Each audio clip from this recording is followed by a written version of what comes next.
Hello everyone, ঝড়স কিচেনের আজকের আয়োজনে থাকছে বাফেলো চিকেন উইংস রেসিপি। বাসায় খুব সহজে কিভাবে এই খাবারটি বানানো যায় সেটাই আমি করে দেখাবো। আশা করছি আপনাদের কাছে এটা ভালো লাগবে।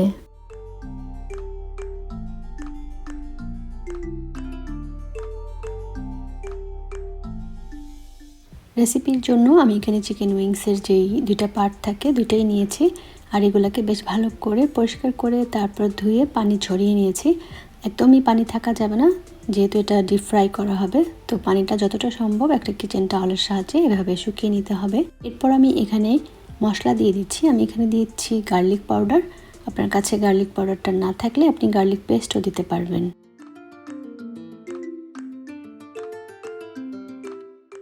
আরও দিচ্ছি এখানে আমি পাপরিকা পাউডার।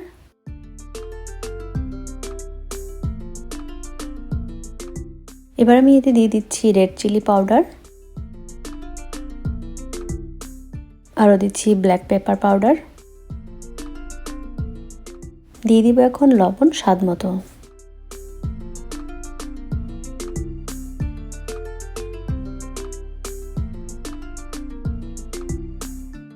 এবার সব মশলাগুলো চিকেন উইংসের সাথে ভালো করে মাখিয়ে নিব।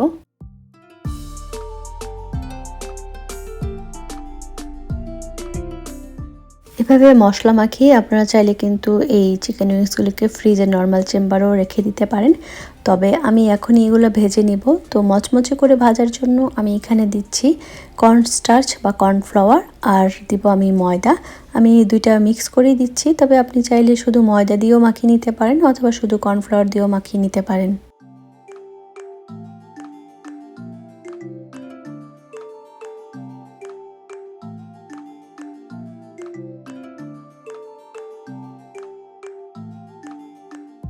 মাখানো শেষ হয়ে গেছে এবং মাখানো হয়ে গেলে সঙ্গে সঙ্গেই আমি এগুলো ভেজে নেব। তো ভাজার জন্য আমি এখানে পর্যাপ্ত পরিমাণের তেল দিয়ে দিচ্ছি, আর এটা ডিপ ফ্রাই করা হবে, সেজন্য কিন্তু তেলের পরিমাণটা বেশিই দিতে হবে।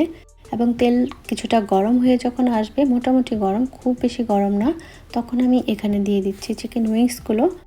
চিকেন উইংসগুলোকে এখন আমি মিডিয়াম হাই হিটে ভেজে নিব, আর এগুলো আমার প্রপারলি কুক হতে সময় লেগেছিল প্রায় 12 থেকে 15 মিনিটের মতো।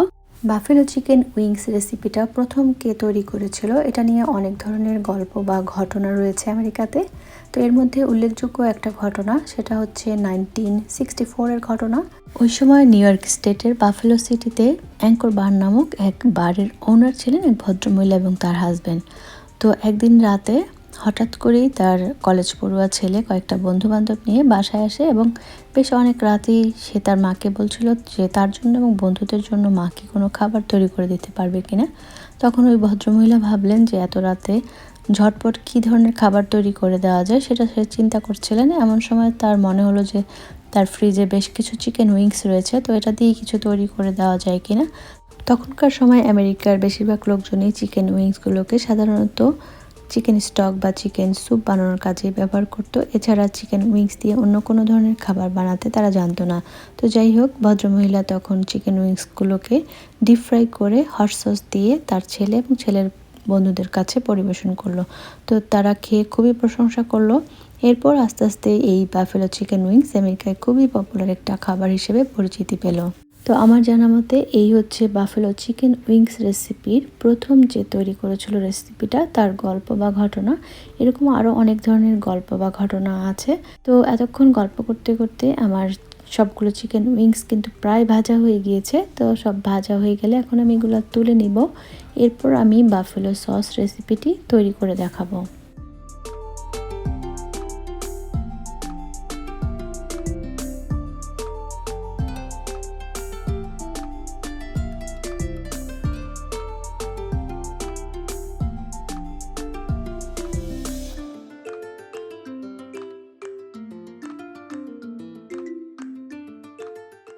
সস বানানোর জন্য আমি চুলায় একটা হাঁড়ি বসিয়ে দিয়েছি, আর এতে দিয়ে দিচ্ছি এখন বাটার।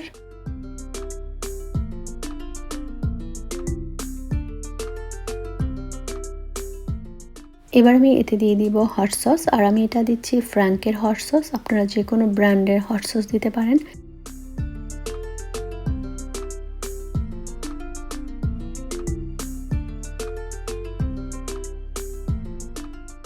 এবার দিয়ে দিচ্ছি আমি পাপরিকা পাউডার।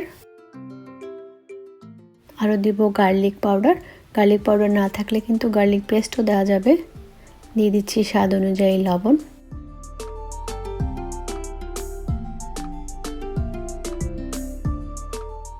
এবার আমি এতে দিয়ে দিচ্ছি সামান্য কিছুটা মধু। মধু না থাকলে আপনারা চিনিও ব্যবহার করতে পারেন।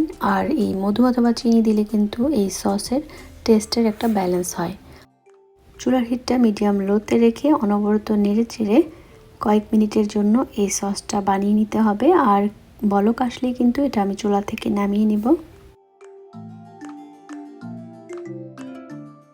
সসটা রেডি হয়ে গিয়েছে। এবার আমি গরম গরম এই সস চিকেন উইংসের সাথে মেখে নিব।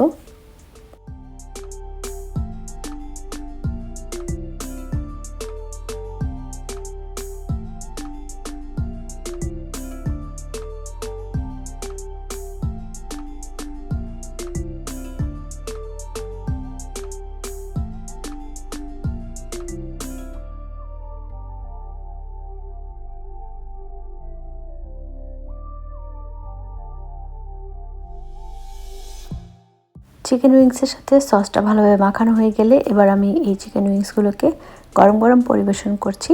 আর বাফেলো স্টাইলের এই চিকেন উইংসগুলো খেতে কিন্তু খুবই মজার হয়। আমি এখানে যেভাবে রেসিপিটি করেছি আপনারা যদি এক্স্যাক্টলি এভাবে ফলো করে বানান আপনাদের কাছেও এটা ভালো লাগবে। আজকের এই রেসিপিটি আপনাদের কাছে কেমন লেগেছে সেটা আমাকে কমেন্টস করে জানাতে পারেন। কোনো রেসিপি রিকোয়েস্ট থাকলে সেটাও কমেন্টসের মাধ্যমে জানাতে পারেন। ভিডিও ভালো লাগলে অবশ্যই লাইক করবেন, শেয়ার করবেন ফ্যামিলি অ্যান্ড ফ্রেন্ডসের সাথে। সবাইকে অসংখ্য ধন্যবাদ। আল্লাহ হাফেজ।